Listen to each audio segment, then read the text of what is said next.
Hello, and welcome to this episode of Women in Engineering, Success Stories from STEM Professionals. In this episode, I will be talking with Dr. Jamelle Ellis, founder and CEO of Empowerment Strategies, LLC, and senior scientist at Theodore Roosevelt Conservation Partnership, about the vital role of diversity and inclusion in STEM and the unconventional paths to success in the fields of science and engineering. I am your host, Tiffany Tichy, a senior mechanical engineer, STEM advocate, TEDx international speaker, and an internationally recognized author of children's books, including What Can I Be? STEM Careers from A to Z, and STEM Crew Kids Adventure Series. I'm also the host of the Read It Right radio show on WDRB Media, the owner of Thrive Edge Publishing, as well as the owner and publishing consultant of Inspired Authors Publishing. And with that, let's jump right into today's episode.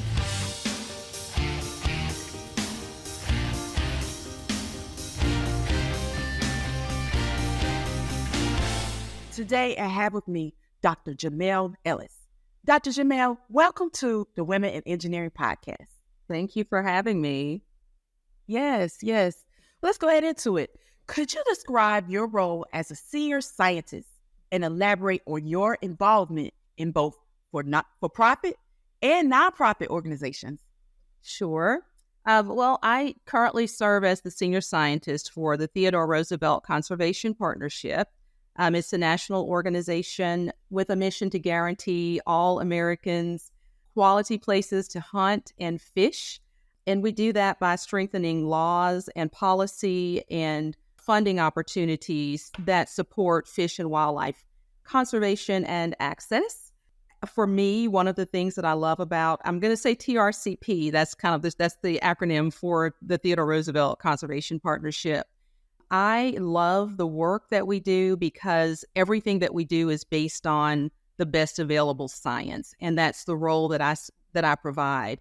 A lot of the work that I do is really working with stakeholder groups, and that's federal, state, corporate organizations, other nonprofit. We've got about 63 nonprofit partners that we work with. And so I work with them on active management of a variety of landscapes. And it ranges from coastal landscapes to wetlands, forest ecosystems. We even work with agricultural and grassland ecosystems. And so that's really the work that we focus on, is conservation and really supporting the hunting and fishing or angling community. You asked me about my business, and I also, in 2018, I started an environmental sustainability consulting firm, and it's Empowerment Strategies, LLC. With that, the primary focus is on environmental management systems, that's audits and helping to set up environmental management systems using structures like ISO 14001. But it was important to me as a part of that work that I had a youth division. So I established as a part of the for-profit Empowerment Strategies for Girls.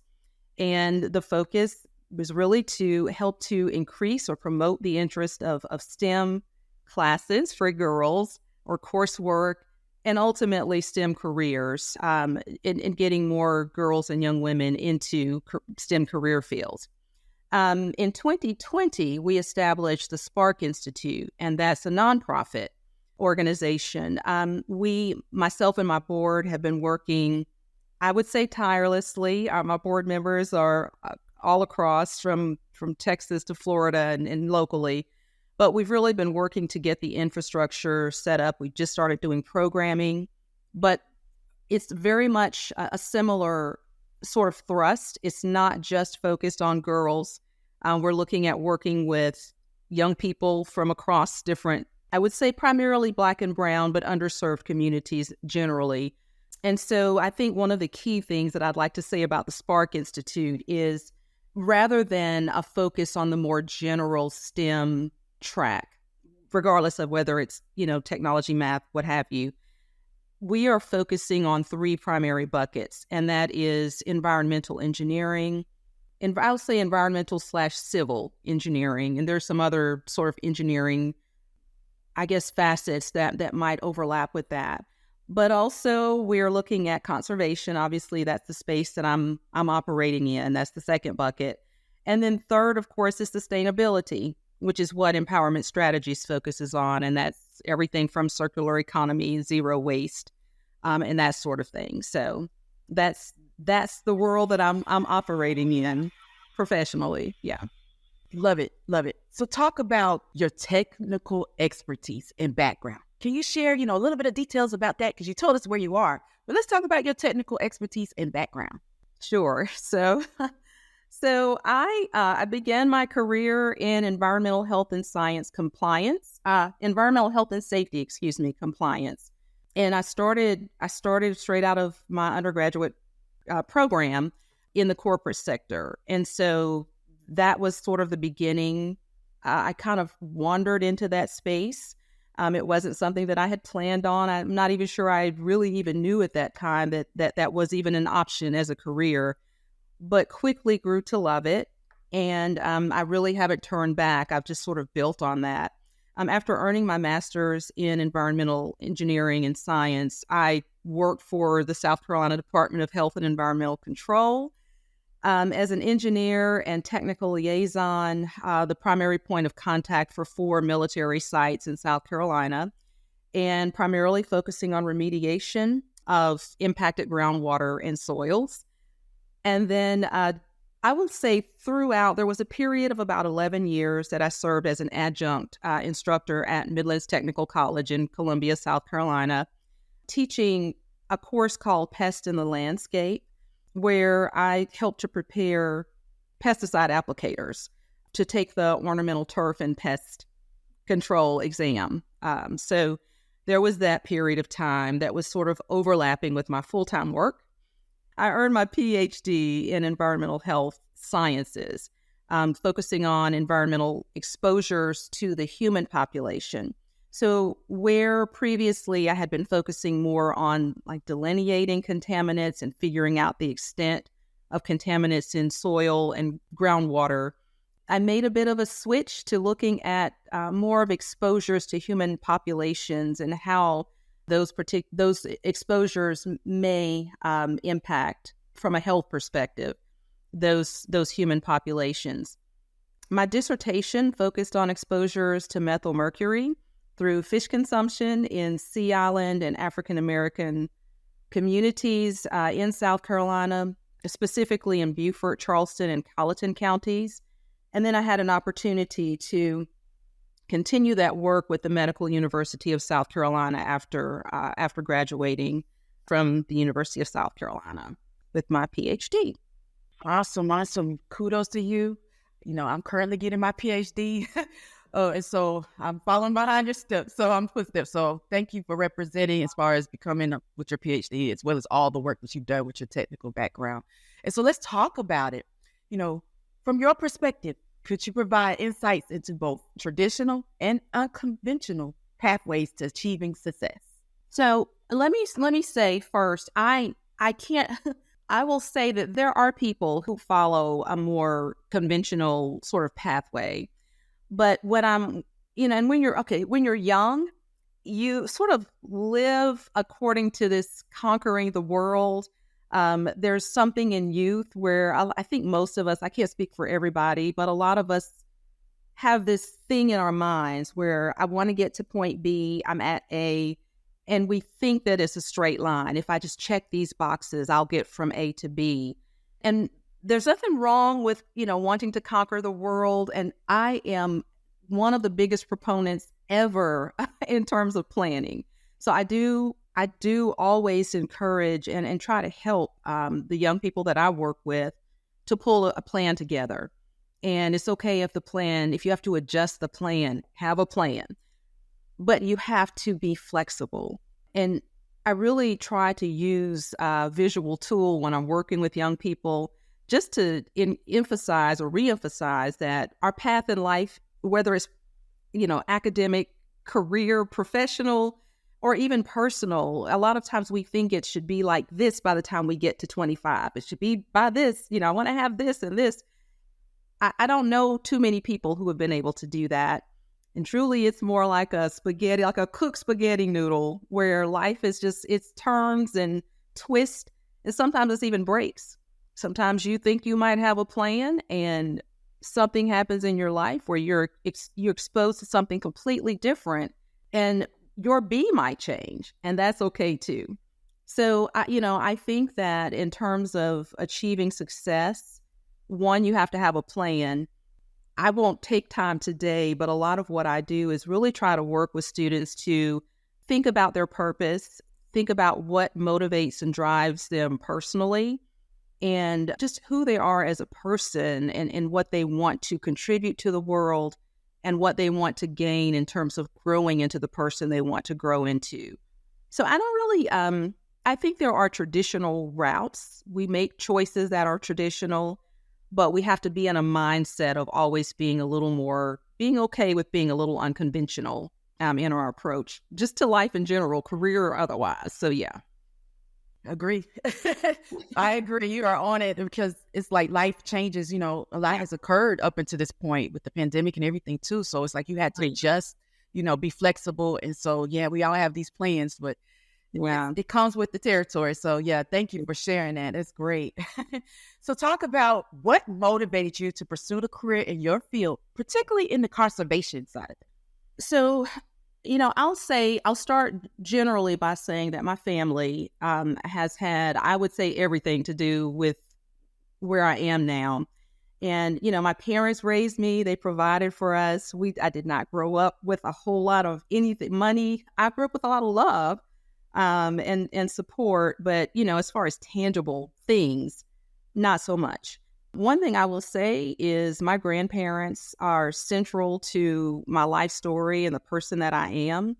I am incredibly blessed. I had all four of my grandparents until I was about 33, and I still have one living grandparent. She's 98 years old and still influences me in many ways.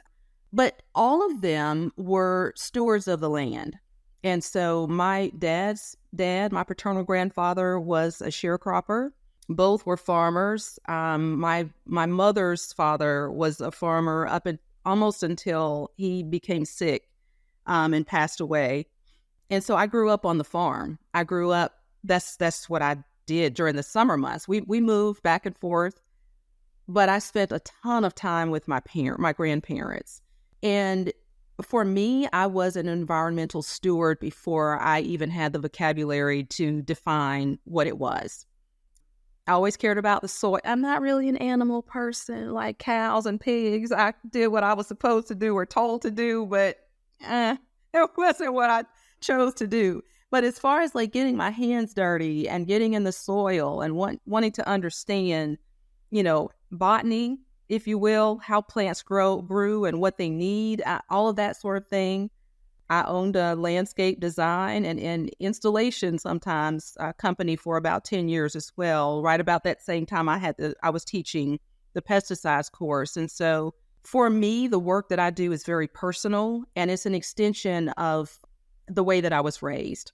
I'll kind of close out this particular response, I guess, just by saying that even my time now with the TRCP it's because I grew up in a hunting and fishing family.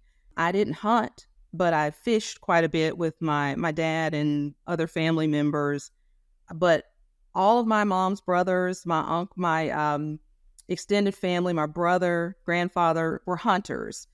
And so when I became aware of this opportunity with TRCP, I felt like this was probably a once-in-a-lifetime opportunity to impact advancement of legislation that impacts hunters and fishers, and especially given the fact that they are really pushing not just TRCP, but the conservation space is really trying to get more minorities interested in and involved in hunting and angling, but in conservation largely. That to me was just so appealing, and I love that work. So that's how I kind of came to conservation. I don't know if I've ever not been in conservation in some way or another. Wow, I love it. I love it. And the fact that your family played a role with it. And yeah, it's amazing to have your grandparents still living. I had mine, he was all the way to 102. So to have a 91-year-old grandparent is amazing. And so, yeah, and so the farm and all that played a role with him and all of that. My parents and stuff too with it. So I love how you said the soul part of it came to be where you get to conservation. So yeah, thank you for sharing that. Now let's talk about, you said the whole minorities. Let's talk about, can you discuss the present involvement of minorities and women in the fields of science and engineering?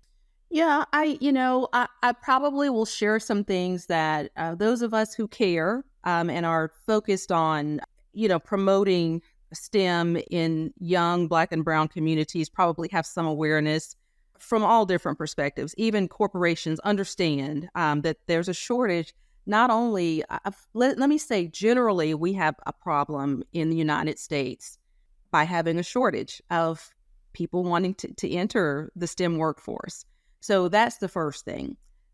And then we know that about 75%, let's say, of engineers are white. We also know that about 25% of the STEM workforce is represented by women.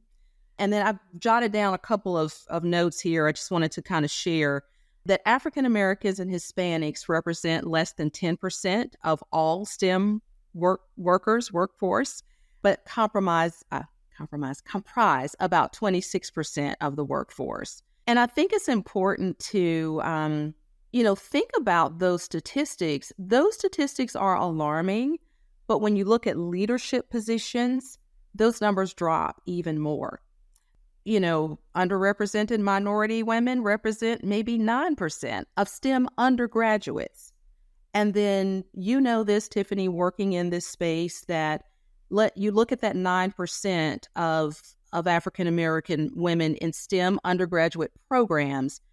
Once that demographic graduates, they may work in a STEM career, a true STEM career, for a while, and then you start to see an attrition, of kind of a decline in, pure STEM professionals, where we start to kind of veer off into some other HR, other support, but non-STEM type programs. Those numbers diminish even more. So, if you want to know, we understand, I think, in general, but from a corporate perspective, from an employee's perspective, the reason why this is important is because diversity drives innovation. No ifs, ands, or buts about it. You've got to have a diverse workforce in order to continue to drive innovation. There's statistics, research that shows that teams that have equal numbers of men and women, or at least, I'll say about 50-50, about half and half, that 41% of the revenue that's generated comes from women and the ideas that women contribute to that team. And so, of course, that's because every person brings new perspectives or experiences and approaches to problem solving. The more ways we can perceive a problem, of course, the higher the likelihood that we develop theories, but that the solution to the problems also address a wider community. So as we begin to become more and more diverse as a country, it's going to become increasingly important that our workforce and the solutions that are developed by that workforce are represented by, by the true demographic of the country. Love it. Love it. I mean, those are great. You've given the numbers, the statistics. So yeah, always room for improvement. So thank you for sharing that. Now let's talk about you. Let's talk about, what would you identify as your greatest accomplishment? And conversely, your most significant setback, if you was to share.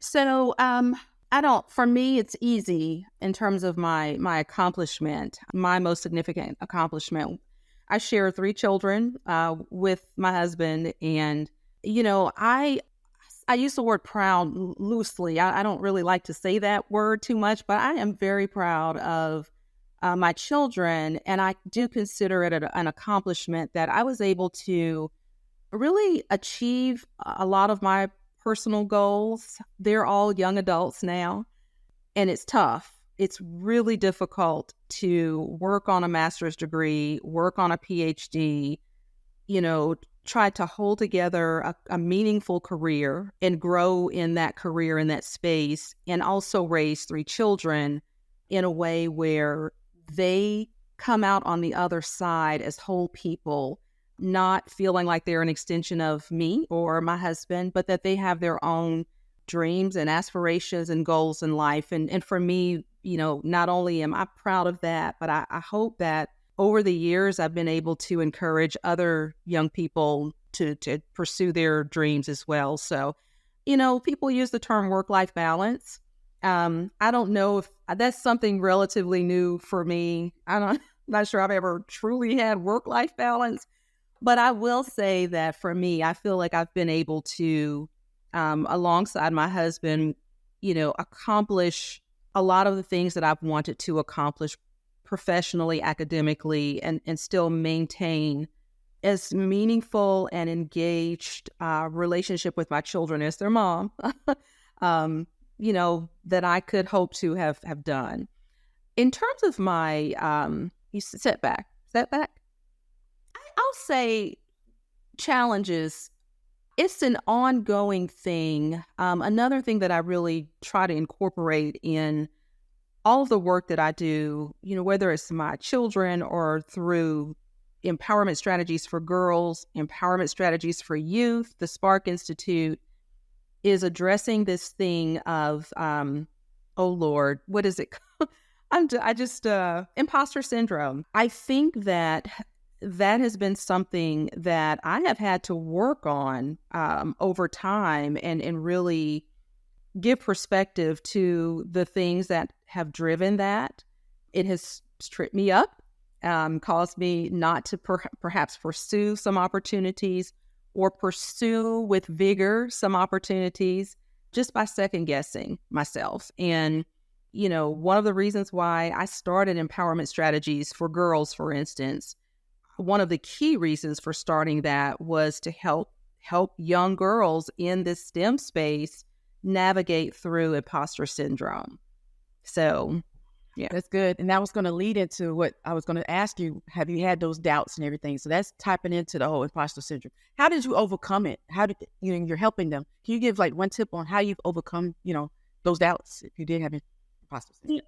Yeah, I think if you think about it at its core, it's a comparison thing. You would get into our heads and no matter where you go, there's always going to be somebody better than you. So, and that's not a bad thing. It's a good thing because we're students. I consider myself a lifelong student. I think that it took me, honestly, throughout my undergraduate career, I lived in that headspace. I graduated still in that headspace, because I showed up as what I thought, you leave high school and you're one of the highest achievers and you get to a large institution and all of a sudden you realize, wait a minute, I'm not a big fish anymore in this little bowl called high school. I'm now with a whole bunch of other people who are high performers and high achievers. But then there are a lot of people, if you go to a school and a lot of people don't look like you have to work through that. And then if you've chosen engineering or another STEM major, the numbers decrease even more. You don't see a lot of Black women in engineering classes. And so, ideally, you'd like to go into those scenarios and it doesn't bother you. But, one of the things that I like to see a lot more of the colleges are working harder in general to make sure that they've got not just programs that are, increasing the draw of more minority students, but more retention programs. And that means, helping students find their space, not only helping them to connect with other students who look like them, but incorporating them in the mainstream programs so that they see themselves there. That's just as important as anything else. For me, it really was a couple of things, looking for things like professional societies and groups that could help me strengthen those places in myself that I thought were weak, and finding mentors. But truly, it when it comes down to it, it was about thinking about my purpose, finding my purpose, and not necessarily trying to outcompete people around me, but looking at this as a continual self-improvement game. And that's all you can do in life, is use yourself as a baseline and just keep building on improving your own skill set.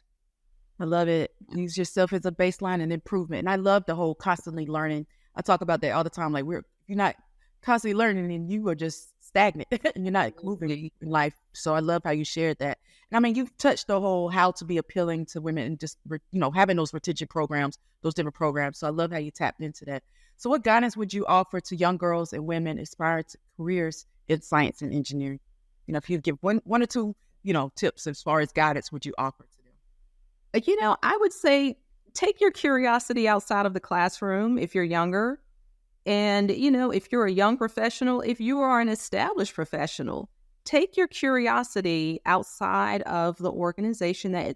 Make sure you're curious about what you're doing professionally, particularly if you're wanting to stay with an organization. But, be willing to grow outside of, I'll just say the four walls of that organization, if you will, to learn what other people are doing in that space. Mentors do not always look like you. That's something that I would say, particularly as a minority or minority professionals, that we have to make sure that we know that there are people across the board who can serve as mentors. And I've had great mentors in my profession and my career who have not only been mentors, but have become advocates. And that's the second thing that I would say is have mentors. That's important. And this is the thing that I do when I'm working with mentors in my programs, is that the goal is ultimately to move from mentorship to advocacy. And so look for advocates, but also make sure that it's grow outside of what your comfort zone is. So those are probably the two main things that I would say. Great. I mean, those are some key ones. I love how you did that. So as we, close out, what key message or takeaway would you like to, impart to our listeners? My main thing would be to enjoy the journey. That's probably the most consistent advice that I give. Full transparency, it's probably something that I have to remind myself of on a regular basis. We get caught up in the day-to-day sort of struggle, whatever that looks like, academically, professionally. But it's really in those moments of kind of stress or the pulling or getting outside of that comfort zone. That's where the growth is. And, it's great when we get to the point where we can experience and celebrate successes. But I think when we can grow to a place where we can really enjoy the process itself of getting there, or at least have an appreciation. It's not always easy to enjoy when you're going through something difficult, but at least have an appreciation for the fact that this is a process and these are stepping stones to get to whatever is waiting for you or whatever you're working towards achieving. That's it. Enjoy the process. It's great. I hope the listeners have been listening. You've been giving some great nuggets and gems. And so I want to say thank you for doing that. Now, how can they be able to get in touch with you? Is there websites or anything that you might want to share with them? Yes. So we have for empowermentstrategiesgroup.com is Empowerment Strategies LLC. If you're interested in environmental health or environmental sustainability consulting, happy to share more with you about what we do. That's also our website.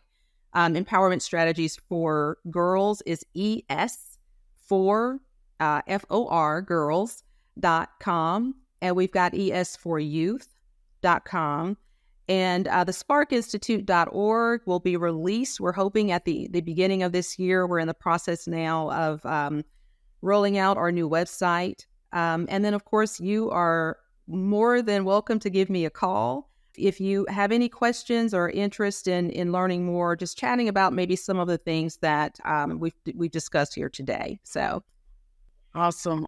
Thank you so much, Jamelle, for Dr. Jamelle, for representing and being a great example. And so, thank you for the opportunity for you to share these great gems, and we appreciate you. It's my pleasure to be in such good company. Thanks so much, Tiffany. And good luck. Good luck on your pursuit of your doctoral degree. Thank you. Thank you.